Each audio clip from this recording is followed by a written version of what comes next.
Bunda, jumpa lagi dalam Mini Parenting. Dalam acara ini akan dijelaskan beberapa tips pendek bagaimana mendampingi anak yang telah dianugerahkan Tuhan dalam kehidupan pernikahan kita. Saya, Dewita Karima Saraya. Pada kesempatan ini, saya akan membahas tentang memahami emosi anak. Sebelumnya, mari kita pahami terlebih dahulu apa itu emosi. Menurut Don dan Sandra Hockenbury dalam bukunya Discovering Psychology, emosi adalah kondisi psikologis yang kompleks yang mencakup 3 komponen yang berbeda, yaitu pengalaman subjektif, respon fisiologis, dan juga respon perilaku. Sejalan dengan pendapat itu, Heather Shall juga mendefinisikan emosi sebagai kondisi psikologis yang merupakan pengalaman subjektif yang dapat diungkapkan atau dilihat dari reaksi wajah atau tubuh. Emosi menjadi salah satu aspek yang memiliki pengaruh besar atas sikap manusia selama ini. Hal itu dibarengi dengan 2 aspek lainnya, yaitu aspek kognitif atau daya pikir, dan juga aspek konatif atau psikomotorik. Sementara emosi ini biasanya dipahami sebagai aspek afektif. Kadang, aspek afektif ini sering dikesampingkan.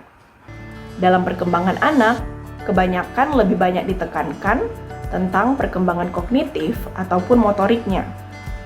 Padahal, emosi anak merupakan penentu dari sikap yang menjadi salah satu hal yang mendasari perilaku manusia, seperti dalam mengambil keputusan, mengatur tingkah laku, bagaimana cara menghadapi hidup, ataupun bagaimana menikmati kehidupan selama perkembangan usianya.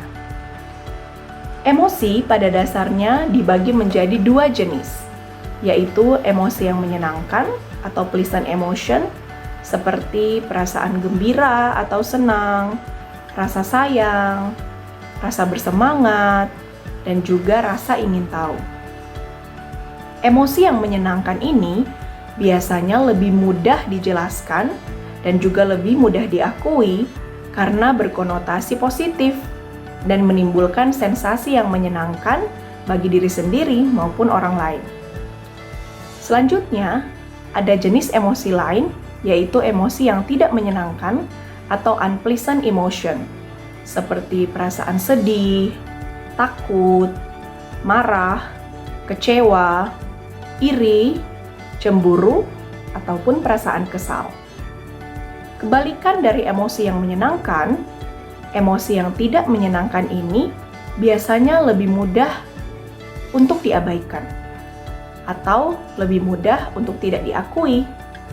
Bagi orang tua, memahami emosi anak merupakan hal yang penting. Dengan memahami emosi mereka, orang tua akan lebih mampu untuk berkomunikasi dengan lebih efektif dan juga lebih memahami mereka. Anak juga akan bertumbuh dengan lebih optimal ketika dia mampu mengenali emosinya dan juga mampu mengekspresikan emosinya dengan cara yang tepat. Untuk itu, ada 2 hal penting yang perlu dilakukan oleh orang tua. Yang pertama, belajar untuk memahami bentuk emosi mereka, dan yang kedua, mengajari bagaimana mengekspresikan emosi dengan cara yang tepat. Kita bahas yang pertama dulu, yaitu bagaimana memahami emosi anak. Seperti yang dijelaskan tadi, bahwa emosi menjadi 2 jenis, yaitu emosi yang menyenangkan atau pleasant emotion, dan juga emosi yang tidak menyenangkan atau unpleasant emotion. Orang tua perlu memahami bentuk dari 2 jenis emosi ini.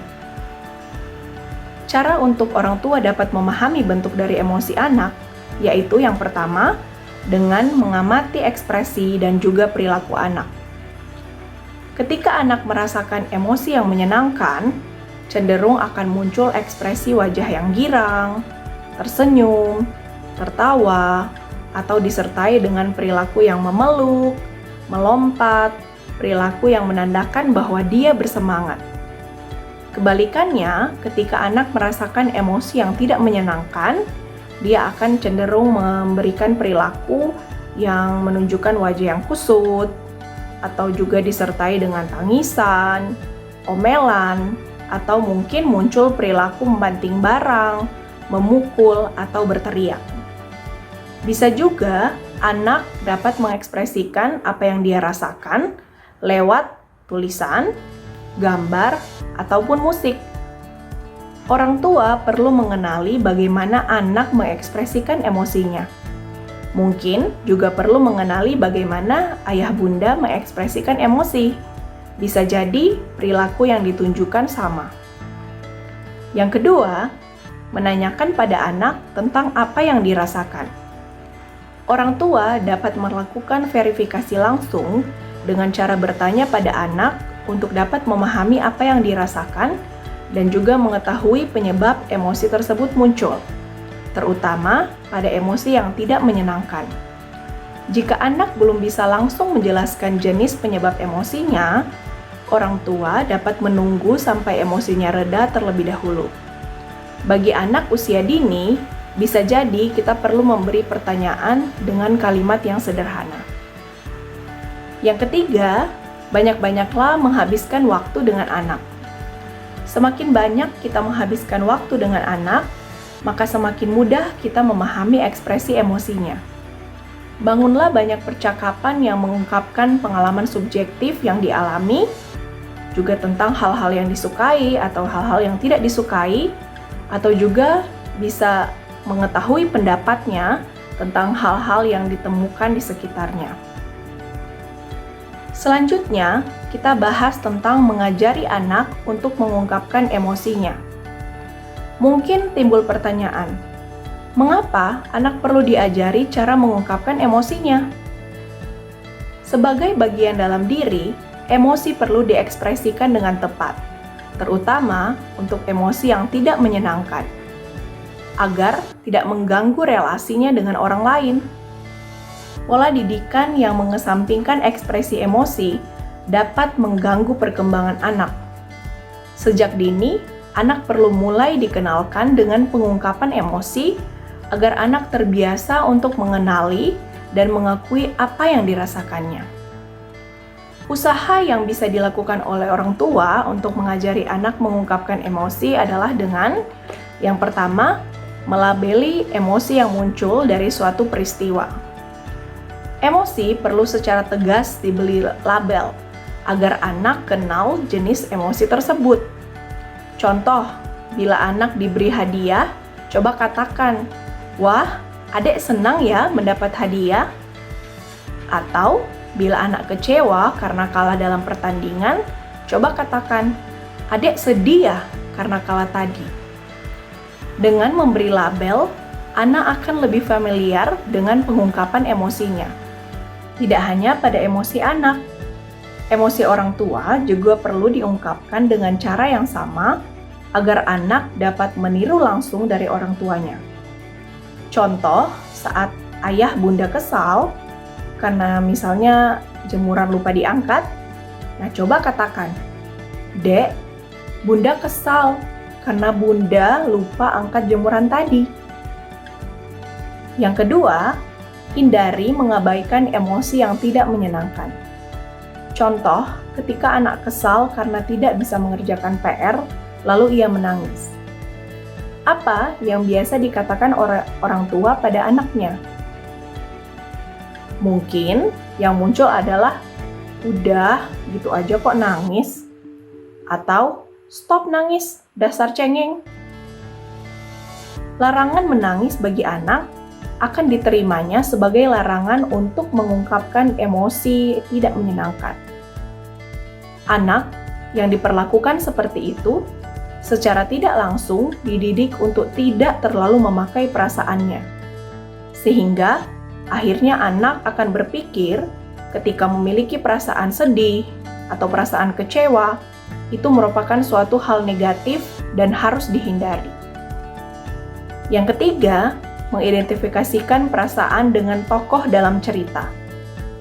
Menggunakan cerita dongeng atau mungkin film Bisa jadi sarana untuk mengajarkan anak mengenali emosi juga. Saat menghabiskan waktu bersama dengan membaca, orang tua dapat meminta anak menceritakan emosi yang muncul dari tokoh yang ada dalam cerita. Selain dalam cerita atau dongeng, orang tua juga dapat melakukan kegiatan bermain peran untuk melatih anak mengenali emosi dari tiap peran yang dimainkan. Demikian yang bisa saya sampaikan tentang bagaimana memahami emosi anak. Bila ayah bunda memerlukan tips lain, dapat menuliskan di kolom komentar.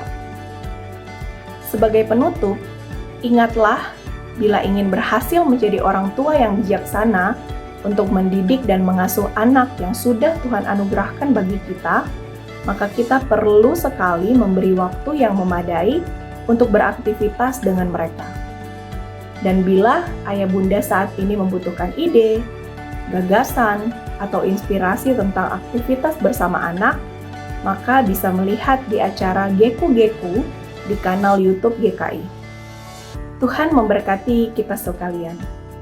Sahabat, mari dukung pelayanan dan pekabaran Injil melalui YKB dengan membagikan link acara ini kepada sebanyak mungkin orang.